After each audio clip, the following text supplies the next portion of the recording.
Next are rail joints. The meeting place of any two adjoining rails in a railway track is called rail joint. As we know, there is the length of the rail is restricted. Now, if one length of rail is covered, then we have to go for second rail. Then definitely there will be a meeting point. So that meeting point is called rail joint. Now, how should be the rail joint? What should be the nature of the rail joint? So we have to discuss that too. So the requirements are, very first is a perfect rail joint should be strong and stiff as rail section itself. It should not act like that it is different from that the second section of the rail is different from the first. It should be like it is one single section. Next, both should remain true in line, laterally as well as vertically. There should not be any vertical disturbance or horizontal disturbance between the rails. Next, it should be elastic both laterally and vertically. Definitely, if the load comes over it after the train has gone, then it should come back to its original position. So it should elastic in both vertically and laterally. Yes, obviously by naked eyes we can't see that deformation, or you can say that elastic property of the rail, that it undergoes some deformation when train is over it, and after that when it passes away, then it come back to its original position. It is very tough to see with naked eye because the deformation is very much low. Next is rail joint. So this is a 3D picture of a rail joint, right? So we have two rails of gray color. We have a cream color plate, which is called fish plate. And the bolts which are provided over here, these are called fish bolts. So what are the type of rail joints? Supported rail joints, suspended rail joints, bridge rail joints, welded rail joints, square or even rail joints, staggered or broken rail joints, compromise rail joint, insulated rail joints. So these are the rail joints. We will discuss them one by one. So moving over to first, that is supported rail joints. When there are two rails and we are going to join them, if the sleeper is provided beneath the joint, then it is called supported rail joint, as it is written. The rail joints in which both the adjoining end of the rails rest on a single sleeper are known as supported rail joint. Next is actual figure of a supported rail joint, as you see.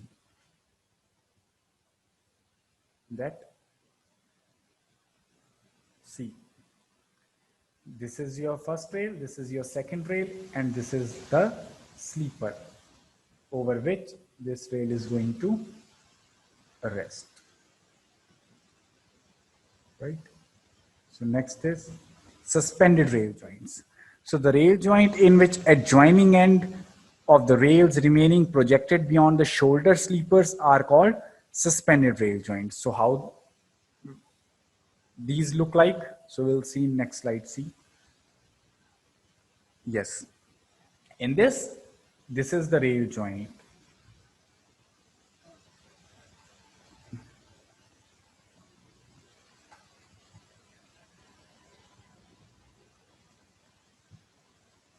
Right, see here, this is the picture of the suspended rail joint.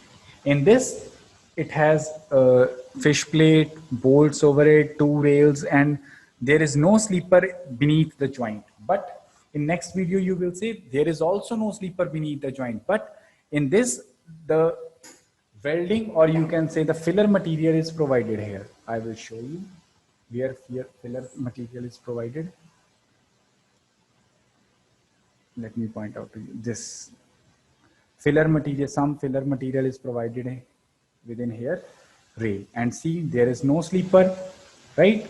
Here is sleeper, there is sleeper, but beneath the joint there is no sleeper. Then this is which type of called suspended rail joint, right? So next is bridge rail joint. The rail joint in which both the adjoining end of the rails are carried by a flat and corrugated metal plate.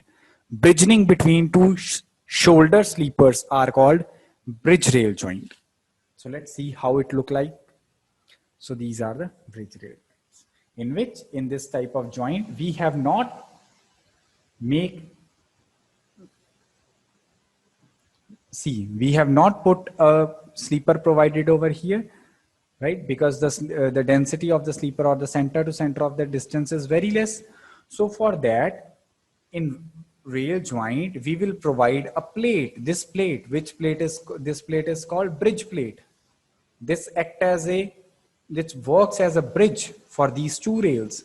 So to joining these rails, it is not a suspended, not a supported, but a bridge rail joint. When an extra plate is provided beneath the joint, so to give the proper support, then that is called bridge rail joint. Means if either the joint is supported or unsupported. If the joint is not supported, not suspended, then the joint will be bridge rail joint.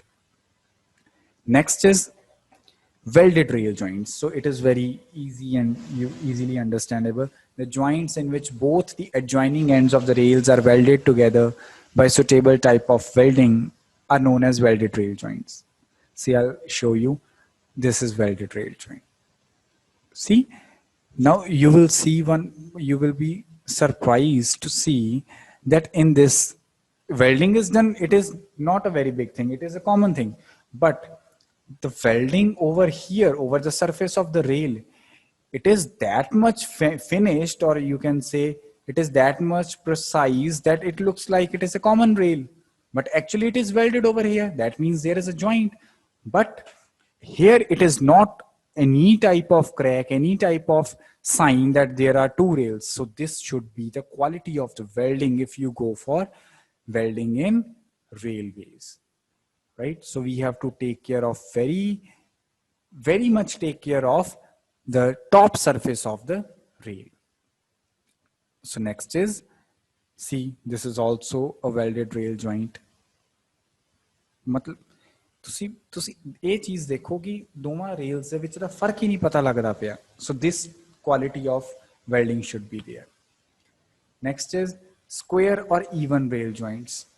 When the joints of the one railway track are directly opposite to the joints of the other rails, they are called square or even rail joints. See, one joint here, sorry,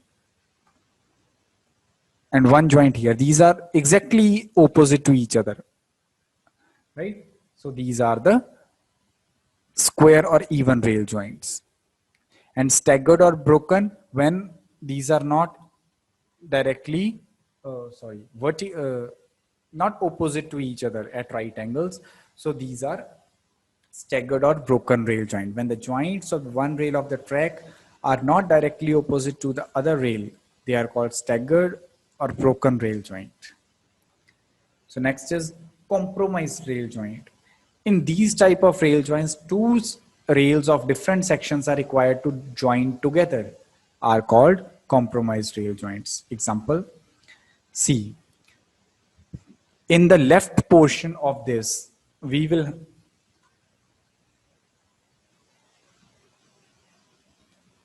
I'll mark it here.